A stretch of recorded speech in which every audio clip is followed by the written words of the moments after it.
Good day, advanced happy new year.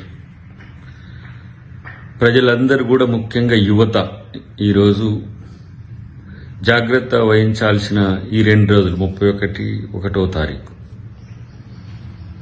మొట్టమొదటిగా శబదం తీసుకోవాల్సింది ఏంటంటే సే నో టు డ్రగ్స్. మేము డ్రగ్స్ తీసుకోము అనే ఆలోచనతో మీరు ముందుకు పోవాల్సిన అవసరం ఉంది. రెండవది 31st నైట్ అన్నా ఫస్ట్ అయినా కూడా అందరూ సెలబ్రేషన్ అంటే మద్యమే లక్ష్యంగా వాళ్ళ సెలబ్రేషన్స్ ఉంటున్నాయి. సో దానివల్ల పెద్ద ఎత్తున నష్టం జరుగుతున్న మాట వాస్తవం. రెండవది గొడవలే కాకుండా క్రిమినాలిటీ పెరగడానికి కూడా అవకాశం ఉండే పరిస్థితి అటు డ్రగ్స్తో ఇటు మద్యంతో లిక్కర్తో ఉంటున్నది. కాబట్టి యువత చాలా సీరియస్గా ఆలోచించాల్సిన అంశం.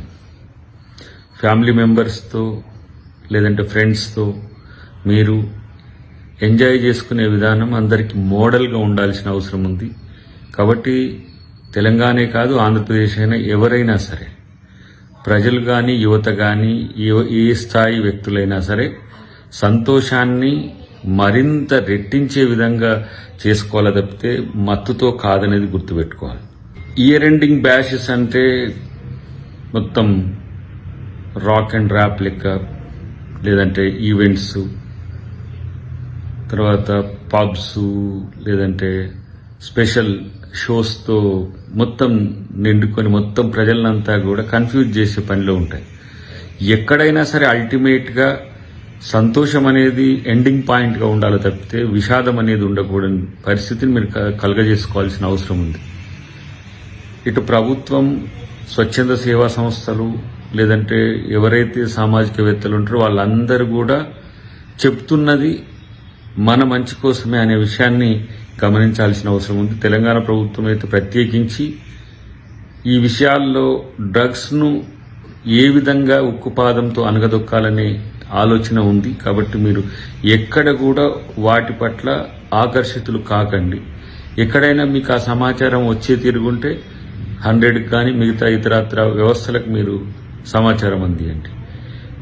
మద్యం కూడా ఈరోజు మితిమీరి తీసుకున్న పరిస్థితుల్లో కుటుంబాలు ఏ రకంగా ఇబ్బందులు పడుతున్నాయో మీరందరూ కూడా చూస్తున్నారు. కాబట్టి కేవలం year ending happy new year అంటే మత్తుతోనే కాదు సంతోషంతో ఉండాలనే అంశాన్ని ముఖ్యంగా యువత ముందు గుర్తుంచుకోవాల్సిన అవసరం ఉంది.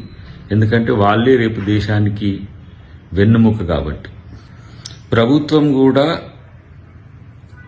యువత లక్ష్యంగా లేదంటే ఎవరైతే న్యూ ఇయర్ సెలబ్రేషన్స్ చేసుకుంటారో వాళ్లకు మద్దతుగా ఉండేటట్టుగానే ఒక లిమిటేషన్తో పోలీస్ అధికారులు మీకు అవకాశాన్ని కల్పించారు. వాళ్ళకు సహకరించండి. సో అడ్వాన్స్మెంట్ లేదు, మాకు కిక్ లేదు, లేకపోతే ఈ పబ్స్ లేకపోతే విశృంఖలమైన ఏమంటారు డాన్సింగ్ ఇవన్నీ కూడా మీకేమీ అవి సంతోషాన్ని ఇవ్వవు. కాబట్టి ఎలాంటి ఇబ్బందులు ఎదురైనా మళ్ళీ బాధపడేది ఫ్యామిలీ మెంబర్స్, తర్వాత మనమే అనే విషయాన్ని గుర్తుపెట్టుకోవాల్సిన అవసరం ఉంది. ప్రత్యేకించి తెలంగాణ ప్రభుత్వం సంతోషాలను పరిధి పెట్టదు, కానీ అది మన వ్యక్తిగత జీవితాన్ని సామాజిక జీవితాన్ని అది ఎన్రిచ్ చేసే విధంగా ఉండాలనేది అందరూ కూడా గుర్తుపెట్టుకోవాల్సిన అవసరం ఉంది. కాబట్టి ఈరోజు మేముగా కాంగ్రెస్ ప్రభుత్వంగా మీ యొక్క క్షేమం కోరే ఇలాంటి అంశాలన్నీ కూడా ఈరోజు సామాజిక బాధ్యతగా మేము తీసుకొస్తున్నాం. వీటన్నిటిని గమనించాలనే విజ్ఞప్తి. ఎందుకంటే ప్రతి ఒక్కరు కూడా కొంత మొరేల్గా ఉండే ప్రయత్నం చేస్తే ఏ ఇబ్బందులు రాకుండా ఉంటుందనేది మా తాపత్రయం.